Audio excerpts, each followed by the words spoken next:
Will the FBI provide to Congress the full file with no redactions of personal identifiable information? I cannot make that commitment sitting here today.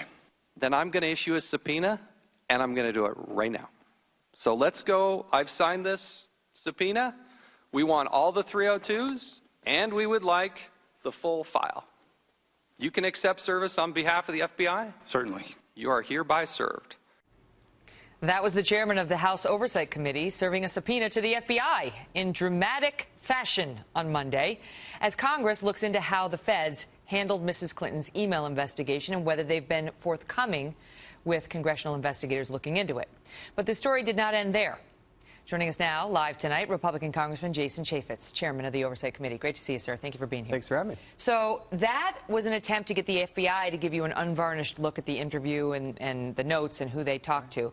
But today you had a beef with this guy, Brian Pagliano, who set up the private server in Mrs. Clinton's New York residence, who you served a subpoena to come testify in front of you, and he blew you off.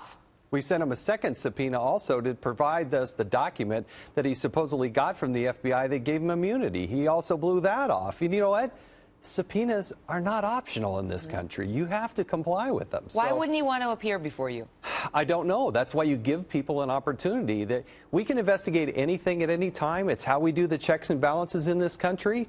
It's why we have the subpoena power to compel people to come before Congress. Sometimes they talk, sometimes they plead the fifth. But you've got to provide that opportunity, and I expect them to show up. Now, they say, the Democrats on the committee say, you are trying to harass him. You're trying to humiliate him. That's what his lawyers said, too, that this is only a political show, and you're trying to drag this guy before you who's already asserted that he wants to exercise his Fifth Amendment rights. No, we have a constitutional duty to also provide oversight of the executive branch. This is one of the largest security breaches in the history of the United States State Department. Classified information that could get people killed. Of course, we're going to talk to the very person who essentially pulled the trigger, used the bleach bit, and tried to destroy documents that were under subpoena. Of course, we got questions for him. Julie Roginski's here, and I want to get to her in 1 second. Hi, Julie. Hi. She's with us, Fox News contributor, Democratic analyst. Yes, go ahead. Say it loud, say it proud. Thank That's you. how I feel. What a welcome. But before we get to you, I want to ask you whether this is going anywhere, right? Because this is, like, what is it all going to amount to? Because you're trying to talk to the people who set up the server, and you're trying to talk to the FBI, but the FBI has already issued its ruling. She's not going to be indicted. But people have to remember that when Director Comey came before the Oversight Committee, he also said he looked at nothing that Hillary Clinton said under oath. And it also looked at all the things that Congress has asked for that haven't been provided. So he wasn't looking into whether she lied to you, but you are looking into that. Yes. Julie, what say you? Well, I say, look, I understand you're exercising both your right as a congressman and your right as a partisan politician to make hay out of a political issue, but you know he's going to invoke his Fifth Amendment rights. So the whole purpose of this theater is to drag him up to the Hill. We've seen it done by both parties. It's not just limited to what you're doing. Drag him up to the Hill, make him invoke his Fifth Amendment rights. Once again, say somebody under Hillary Clinton's auspices invoked their Fifth Amendment rights, and you get applauded by the conservative base, and we all go on with our lives. And that's what this is about. I mean, look, I'm not a lawyer, but it's very obvious to me that this person is not going to testify. You know it. Your fellow members of the Oversight Committee know it, and yet you're asking him to do this purely for the political theater. The political consultant in me applauds you.